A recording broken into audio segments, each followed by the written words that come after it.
নমস্কাৰ ছাত্ৰ ছাত্ৰীসকল, তোমালোকক সকলোকে মোৰ ইউটিউব চেনেললৈ আন্তৰিক স্বাগতম জনাইছোঁ। আজিৰ এই ভিডিঅ'টোত আমি আলোচনা কৰিম স্কাউট আৰু গাইড নামৰ তোমালোকৰ 6 ক্লাছৰ অসমীয়া কিতাপৰ যিটো লেচন আছে, লেচনটোৰ কুৱেশ্যন আনচাৰবিলাকৰ ওপৰত। গতিকে ভিডিঅ'টো শেষলৈকে চাই থাকিবা তোমালোকে যদি ইণ্টাৰেষ্টেড হয়, ঠিক আছে। চ' 1 নম্বৰ প্ৰশ্নটো মন কৰা। দৰ্শনাহঁতে দূৰদৰ্শনৰ বাতৰিত কোনখন নদীৰ বানপানীৰ দৃশ্য দেখা পাইছিল? উত্তৰত লিখিবা, দৰ্শনাহঁতে দূৰদৰ্শনৰ বাতৰিত পুঠিমাৰী নদীৰ বানপানীৰ দৃশ্য দেখা পাইছিল। খ নম্বৰ প্ৰশ্ন, চৰকাৰী বাহিনীয়ে বানপীড়িত ৰাইজৰ মাজত কি কি বিতৰণ কৰিছিল? উত্তৰ হ'ব, চৰকাৰী বাহিনীয়ে বানপীড়িত ৰাইজৰ মাজত চাউল, চিৰা, গুড় আদি বিতৰণ কৰিছিল। এতিয়া বানপীড়িত মানে যিসকলে নেকি বানত ভুক্তভোগী হয় তেওঁলোককে কোৱা হয় বানপীড়িত। অ'কে, ছাত্ৰ ছাত্ৰীসকল, গ নম্বৰ প্ৰশ্নটো মন কৰা। চৰকাৰী বাহিনীক সহায় কৰা যুৱক যুৱতীসকল কোন? উত্তৰ হ'ব, চৰকাৰী বাহিনীক সহায় কৰা যুৱক যুৱতীসকল হৈছে স্কাউট আৰু গাইডৰ সদস্য। ঘ নম্বৰ প্ৰশ্ন মন কৰা। যুৱক যুৱতীসকলে কি পোছাক পিন্ধি বান সাহায্যৰ কাম কৰিছিল? উত্তৰত লিখিবা, যুৱক যুৱতীসকলে নীলা পোছাক, মূৰত টুপি আৰু ডিঙিত স্কাৰ্ফ পিন্ধি বান সাহায্যৰ কাম কৰিছিল। ঙ নম্বৰ প্ৰশ্ন, দৰ্শনাহঁতৰ দেউতাকে স্কাউট আৰু গাইডৰ বিষয়ে কেনেকৈ জানিলে?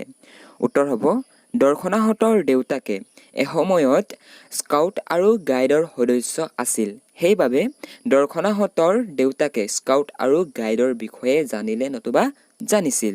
অ'কে, চ' তোমালোকৰ কুৱেশ্যনটো বিভিন্ন প্ৰকাৰে আহিব পাৰে, কিন্তু তাৰ উত্তৰটোত মানে প্ৰশ্নটোৱে কেনেকুৱা ধৰণৰ অৰ্থ বুজাইছে তাৰ অনুপাতে তোমালোকে উত্তৰটো লিখিব লাগিব। অ'কে, চ' সেইখিনি কথা অকণমান মন দিবা পৰীক্ষাত উত্তৰটো লিখাৰ সময়ত। ছাত্ৰ ছাত্ৰীসকল, 2 নম্বৰ প্ৰশ্নটো মন কৰা। কাষৰ পৰা শব্দ আনি তলৰ বাক্যকেইটা সম্পূৰ্ণ কৰা। ইয়াত তোমালোকৰ দুটামান শব্দ দিয়া আছে, বন্ধুত্ব, ত্যাগ, আনুগত্য, সাধুতা আৰু পৰোপকাৰ। এতিয়া এই যিকেইটা তোমালোকৰ শব্দ দিয়া আছে সেই শব্দকেইটাৰ দ্বাৰা বাক্যকেইটাৰ যিডোখৰ খালী ঠাই আছে সেই খালী ঠাই কেইডোখৰ ফিল আপ কৰিব লাগিব। অ'কে, চ' উত্তৰকেইটাত তোমালোকে এনেকুৱা ধৰণে লিখিব পাৰা যে, কটো মন কৰা। স্বাধীনতা আন্দোলনত মহাত্মা গান্ধীয়ে অশেষ দেশ স্বীকাৰ কৰিছিল। ইয়াত হ'ব, স্বাধীনতা আন্দোলনত মহাত্মা গান্ধীয়ে অশেষ ত্যাগ স্বীকাৰ কৰিছিল। এনেকুৱা ধৰণে তোমালোকে লিখিব লাগিব। খটো মন কৰা। জননী জন্মভূমিৰ প্ৰতি প্ৰতিজন মানুহ দেশ থকা উচিত। উত্তৰ হ'ব, জননী জন্মভূমিৰ প্ৰতি প্ৰতিজন মানুহ আনুগত্য থকা উচিত। ছাত্ৰ ছাত্ৰীসকল, গটো মন কৰা। সদায় ভাল সংগৰ লগত দেশ কৰিব লাগে। উত্তৰ হ'ব, সদায় ভাল সংগৰ লগত বন্ধুত্ব কৰিব লাগে। ঘ, দেশ গুণে মানুহক মহান কৰে। উত্তৰ, সাধুতা গুণে মানুহক মহান কৰে। দেশ স্কাউট আৰু গাইডৰ মূল কথা। উত্তৰ হ'ব, পৰোপকাৰ স্কাউট আৰু গাইডৰ মূল কথা। পৰোপকাৰ মানে হৈছে আনক উপকাৰ কৰা, মানে পৰক উপকাৰ কৰা। পৰো মানে হৈছে আনৰ কথা বুজোৱা হৈছে, আৰু পকাৰ ইয়াত উপকাৰৰ কথা কোৱা হৈছে, মানে আনক উপকাৰ কৰাৰ কথা কোৱা হৈছে। ছাত্ৰ ছাত্ৰীসকল, 3 নম্বৰ প্ৰশ্নটো মন কৰা। তলত দিয়া বিশেষ্য পদবোৰৰ পৰা গুণবাচক বিশেষ্যবোৰ বাছি উলিয়াই লিখা। এইকেইটা তোমালোকৰ কিতাপতো দিয়া আছে এনেকুৱা ধৰণে। অ'কে, ইয়াত দিয়া আছে শব্দকেইটা দেশ, লক্ষ্য, বুলবুল, একতা, সংকল্প, গাইড, পৰোপকাৰ, ত্যাগ, দয়া, আনুগত্য, বন্ধুত্ব আৰু পতাকা।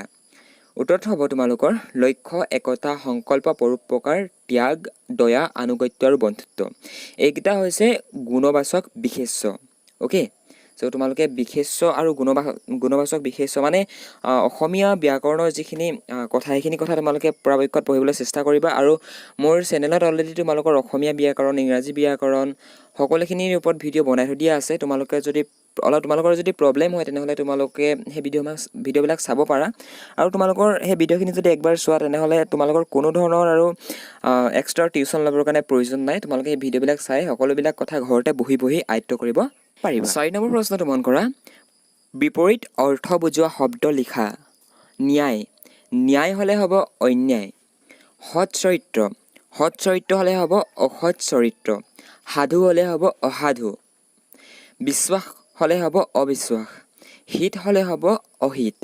অ'কে, চ' এইখিনি আছিলে তোমালোকৰ স্কাউট আৰু গাইডৰ যিমানখিনি পাঠভিত্তিক প্ৰশ্ন উত্তৰ। সকলোখিনি প্ৰশ্নৰ উত্তৰৰ উত্তৰ হয় কুৱেশ্যন আনচাৰ গতিকে যদি ভিডিঅ'টো ভাল পালা ভিডিঅ'টো এটা লাইক কৰি দিবা যাতে মই আৰু ভিডিঅ' বনাবৰ কাৰণে ইনস্পিৰেশ্যন পাওঁ অ'কে চ' ভিডিঅ'টো লাইক কৰিবলৈ নাপাহৰিবা আৰু চেনেলত যদি প্ৰথমবাৰৰ কাৰণে ভিজিট কৰিছে চেনেলটো ছাবস্ক্ৰাইব কৰিবা লগতে বেল আইকনটো প্ৰেছ কৰি অল নটিফিকেশ্যনত ক্লিক কৰি ল'বা যাতে মই যেতিয়া নতুন ভিডিঅ' ইউটিউবত আপলোড কৰোঁ যাতে তোমালোকে অধিক সোনকালে পাই যোৱা চ' থেংকছ ফৰ ৱাচিং দিছ ভিডিঅ'